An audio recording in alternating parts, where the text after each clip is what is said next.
গতকালকে হচ্ছে আমরা যখন আমাদের জায়গা থেকে জানতে পারি যে সাতপন্থীদের স্টুডেন্ট যে গ্রুপগুলো রয়েছে তারা সচেতন ছাত্র সমাজ বা এরকম একটি নাম দিয়ে আসলে আমাদের প্রধান উপদেষ্টার যে বাসভবন অর্থাৎ যমুনা এটি ঘেরাও করার কিংবা এর সামনে অবস্থান কর্মসূচি নেওয়ার একটি পরিকল্পনা করে, তখন আমরা আমাদের জায়গা থেকে তাদের মধ্যকার যে সমস্যাগুলো এই সমস্যাগুলো সমাধানের জন্য দুই গ্রুপে তাবলিগের অর্থাৎ সাতপন্থী গ্রুপ এবং জোবাইরপন্থী যে গ্রুপ এইগুলোর মধ্যে তাদের মধ্যে যে বিভিন্ন রকমের সমস্যা চলছে এগুলোর জন্য একটি যৌক্তিক উপায় সমাধান হয়। এটির জন্য আমরা প্রথমে গতকালকে রাত 12টার দিকে আমাদের জায়গা থেকে বিশ্ব অর্থাৎ আমাদের টঙ্গী যে পশ্চিম সাইডে যে মসজিদটি রয়েছে ওই মসজিদের ওইখানে যাই, যেখানে সাতপন্থীরা এখন অবস্থান করছে।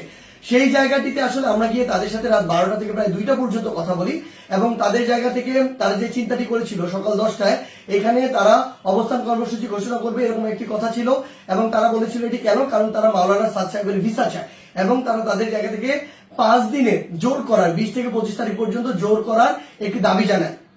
আমরা আমাদের জায়গা থেকে সেখান থেকে যে সিদ্ধান্তটি নিয়ে আসি সেটা হচ্ছে একটি সিদ্ধান্ত, যে আমরা আমাদের জায়গা থেকে বলি যে প্রধানমন্ত্রী আমাদের যে হচ্ছে প্রধান উপদেষ্টা যে বাসভবন তিনি আসলে এই অভ্যুত্থানের স্পিরিটকে সামনে রেখে গণভবনে না থেকে যমুনায় থাকেন, এটি তুলনামূলক অরক্ষিত হওয়ার কারণে আমাদের যখন ইচ্ছা বসবো আর এটি আমাদের দেশের একটা অস্থিতিশীলতা চিত্র তুলে ধরবে, এটি কখনো হতে পারে না, এটি যৌক্তিক না, আমরা এটিকে সমর্থন করি না। সেই জায়গা থেকে আমরা তাদেরকে এটি অনুরোধ করি যে তারা যেন এখানে অবস্থান কর্মসূচি কিংবা ঘেরাও কর্মসূচি না করে, তারা এই অবস্থান থেকে সরে আসে।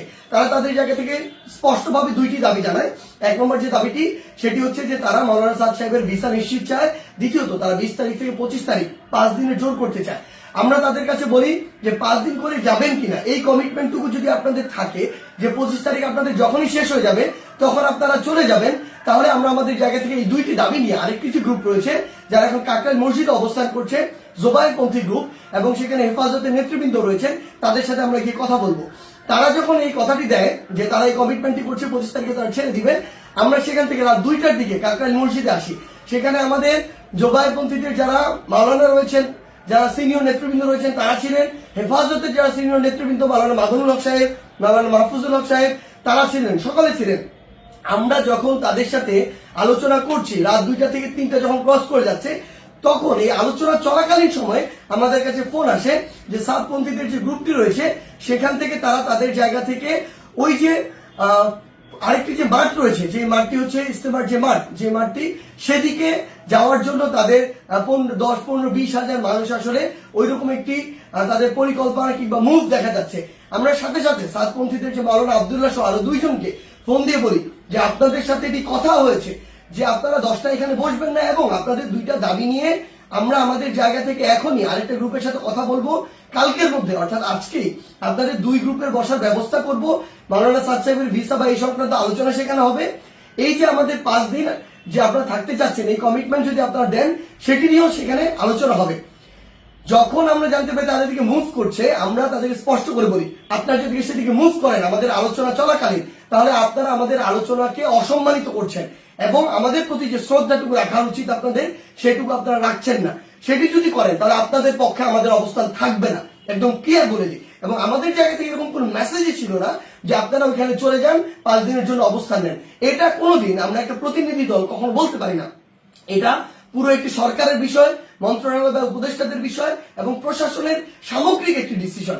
ইভেন গাজীপুর মেট্রোপলিটন পুলিশের ডিসিশন দেওয়ার কেউ না।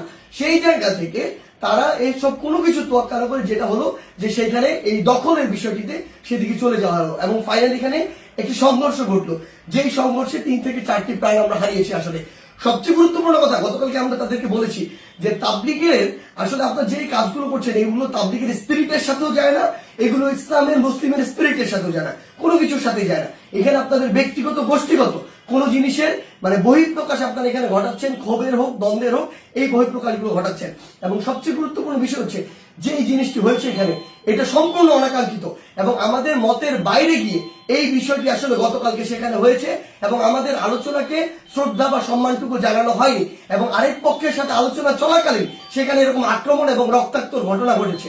সেই জায়গা থেকে আমরা শুধু আমাদের জায়গা থেকে একটি জিনিসই বলি, আজকে এখন 7 গ্রুপ সেখানে অবস্থান নিয়েছেন। আমি জোবাইরপন্থীদের যারা রয়েছেন আপনাদেরকে একটি বিষয় শুধু অনুরোধ করব, যেটি গতকালকে রাতে তারা ঘটিয়ে ফেলেছেন বা বিভিন্নভাবে ঘটে গিয়েছে সেই একই জিনিসের জন্য বড়ভাবে আর পুনরাবৃত্তি না হয়।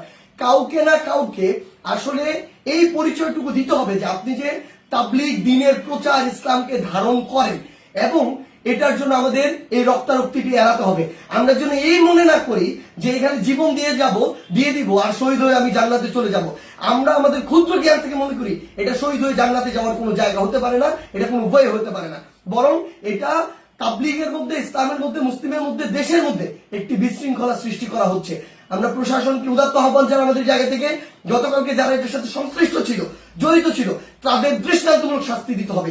তারা যদি ইভেন কোন একটি গ্রুপের সর্বোচ্চ নেতা হয়, তার বিরুদ্ধেও যথাযথ ব্যবস্থা নিতে হবে, আইনের আওতায় নিয়ে আসতে হবে। আদারওয়াইজ এই জিনিসটিকে যেভাবে চিত্রায়িত করা হচ্ছে সেটি কোনোদিন তাবলীগ হোক, মুসলিম হোক, ইসলাম হোক, কোনো কিছুর স্পিরিটের সাথে যায় না এবং এটি হতে পারে না।